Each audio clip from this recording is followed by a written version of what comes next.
नमस्कार दोस्तों, आज की इस वीडियो में हम आपके लिए पितृपक्ष की पुरानी कथा लेकर आए हैं। श्री कृष्ण भगवान ने कहा है कि आत्मा कभी मरती नहीं, ये बस एक शरीर से दूसरे शरीर में बदलती है। इसलिए आप अपने पूर्वजों को जब भी कुछ अर्पित करते हो तो वो उन्हें मिलता है। दानवीर कर्ण, जिसके नाम के आगे ही दानवीर था, उन्होंने पूरी उम्र बहुत दान किया।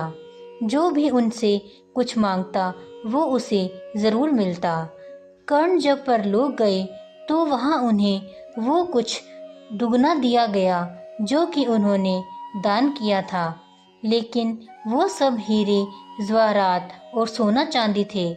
कर्ण को खाने को कुछ नहीं मिला क्योंकि उन्होंने कभी भोजन दान ही नहीं किया था। कर्ण भूख से व्याकुल हो गए। अंत में यमराज की विनती करके धरती पर जाकर फिर से दान करने की आज्ञा मांगी। यमराज ने कर्ण को 14 दिनों का वक्त दिया। कर्ण ने धरती पर आकर जमकर भोजन दान किया और श्राद्ध किया। जब कर्ण परलोक वापस आए तो उसके पास खाना पहुंच चुका था। इसलिए हिंदुओं में भोजन दान करना बहुत ही शुभ माना गया है। श्राद्धों के दौरान गरीबों को भोजन खिलाना ही चाहिए। इसके जरिए हमारे पूर्वजों को सीधे ये पहुंच जाता है। कहा जाता है कि इस दिन यमराज की आज्ञा से आत्माएं जमीन पर आती है और अपने वंशजों की ओर से अर्पित किए गए भोजन का भोग करती है। एक अन्य पुरानी कथा। एक बार दो भाई थे, जोगे और भोगे। जोगे अमीर था और भोगे गरीब। एक बार श्राद्ध का वक्त था तो अमीर भाई की पत्नी ने उससे श्राद्ध करने को कहा, लेकिन वो इसे व्यर्थ की बात मानकर टालता रहा।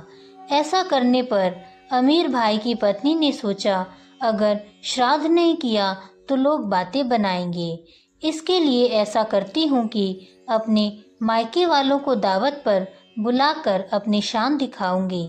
वहीं अमीर भाई की पत्नी ने श्राद्ध पर मदद करने के लिए गरीब भाई भोगे की पत्नी को बुला लिया। श्राद्ध का दिन आया तो भोगे की पत्नी पूरा दिन काम पर लगी रही। पूर्वजों के लिए खाना बनाया, लेकिन जैसे ही उनके पूर्वज खाने आए तो क्या देखा कि वहां पर तो अमीर भाई के ससुराल वाले खा रहे हैं। पितृ निराश हो गए तो वो गरीब भोगे के घर गए तो वहां क्या देखा कि पितरों के नाम पर सिर्फ अगियारी ही दी हुई थी। पितरों ने उसकी राख चाटी और भूखे ही चले गए। सबने आपस में बात की और कहा कि अगर भोगे अमीर होता तो उन्हें भूखा नहीं रहना पड़ता। पितरों को उस पर दया आई और उन्होंने कहा कि भोगे के घर धन आ जाए। शाम हो गई। गरीब भोगे के बच्चे खाना मांगने लगे, लेकिन उनके घर में तो कुछ भी नहीं था। भोगे की पत्नी ने बच्चे को टालने के लिए झूठ ही कह दिया कि बाहर होदी के नीचे खाने को रखा हुआ है, खा लो। बच्चे जब वहां गए तो देखा कि होदी मोहरों से भरी हुई है। दौड़े दौड़े बच्चे माँ के पास पहुँचे और सारी बात बताई। भोगे भी अब धनी हो गया था। अगले साल जब पितृपक्ष आया तो उसने अच्छे से श्राद्ध मनाया, 56 तरह के भोग लगाए और ब्राह्मणों को भी भोजन कराया। इससे पितृ बहुत खुश हुए और भोगे का धन और कुल हमेशा बढ़ता ही गया।